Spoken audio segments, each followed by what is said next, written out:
នៅតែមិនសល់លុយនៅតែមិនមានប្រាក់ចំណេញយើងអាចសាកនៅក្បួនហុងស៊ុយមួយនេះដើម្បីកាត់ស៊ុយបងខ្ញុំសូមឲ្យលោកអ្នកស្គាល់នៅហុងស៊ុយជាមុនសិនហុងស៊ុយគឺជាជំនឿកាត់ស៊ុយលើករាសី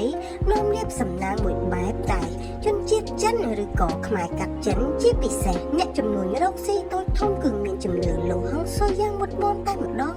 ព្រោះគេជឿថាហុងស៊ុយគឺជាចំណុចសំខាន់ក្នុងការធ្វើឲ្យជីវិតរបស់គេអាប់អោនធ្វើឲ្យជីវិតរបស់គេធ្លាក់ដល់បាតហើយហុងស៊ុយក៏ជាចំណុចមួយជួយឲ្យជីវិតរបស់គេខ្ពង់ខ្ពស់ដូច្នោះហើយប្រសិនបើ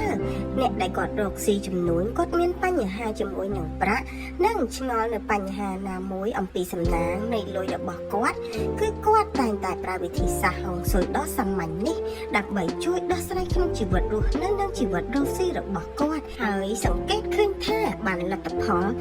នៃភាពរុងរឿងភាពបរិបូរណ៍ភាពសប្បាយសប្បាយនៃទ្រព្យសម្បត្តិរបស់គាត់ត្រឡប់មកវិញបើតាមអ្នកជំនាញនៅខាងលើករាសីដំឡើងលាភសំណាងជាច្រើននិយាយថាការជឿលើហុងស៊ុយពិតប្រាកដវានឹងមានប្រសិទ្ធភាពជីវិតសង្សប្បុសប្បាយតែម្ដងឥឡូវនេះយើងចូលទៅដល់ការសម្អាងរបស់អ្នកជំនាញខាងហុងស៊ុយចិនដោយគាត់រៀបរាប់ថាយើងនឹងមានសំណាងខ្លាំងប្រសិនបើយើងលម្អផ្នែកខាងក្នុងនៃផ្ទះរបស់យើងឲ្យបានស្អាតជានិច្ចហើយប្រសិនបើយើងចង់ឲ្យស្ថានភាពផ្នែកហិរញ្ញវត្ថុសេដ្ឋកិច្ចរបស់អ្នកឡើងខ្ពស់ត្រដែតចូលធ្វើនៅរឿងជាប្រញាប់កុំបង្អែបង្អង់ពេលឲ្យសោះនោះជីវិតគ្រួសារនឹងបានល្អប្រសើរជារៀងរាល់ថ្ងៃ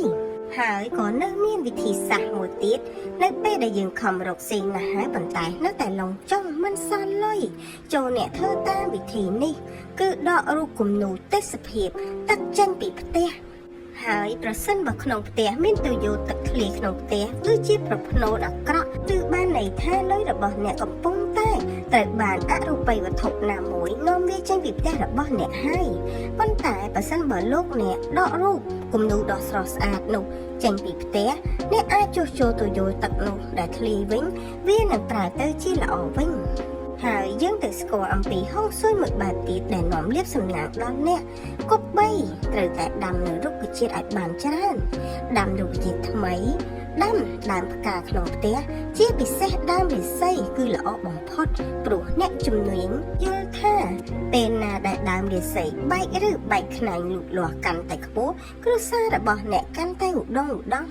រឹតតែខ្ពង់ខ្ពស់សម្បូរលាភសម្បូរលុយទ្រព្យសម្បត្តិកាន់តែឡើងរហូតយើងចូលទៅដល់ក្បួនហុងស៊ុយមួយបែបទៀតដែលនាំលាភសំណាងគឺយើងទៅផ្លាស់ប្ដូរពណ៌ក្នុងផ្ទះទៅជាពណ៌តំណាងទ្រព្យសម្បត្តិពណ៌ងៅហេងដូចជាពណ៌ក្រហមបៃតងផ្កាឈូកពណ៌ស្វាយដែលជាពណ៌តំណាងឲ្យមាសប្រាក់និងសេរីសួស្តីជ័យមង្គលពិតៗហើយប្រសិនបើពណ៌ទាំងអស់នេះអ្នកទាំងអស់គ្នាមិនពេញចិត្តយើងអាចលាបពណ៌អ្វីក៏បានឲ្យតែជាពណ៌ដែលនាំនៅពន្លឺចូលផ្ទះជៀសវាងនៅពណ៌ប្រផេះពណ៌ខ្មៅពណ៌ត្នោតដែលគឺជាពណ៌អពមង្គលវាគ្មានសេរីសួស្តីទាំងអស់នេះគឺជាជ្រុងមួយនៃក្បួនហុងស៊ុយក្នុងការជឿសម្រាប់អ្នកដែលរកស៊ីឬក៏ជាអ្នកជំនួញ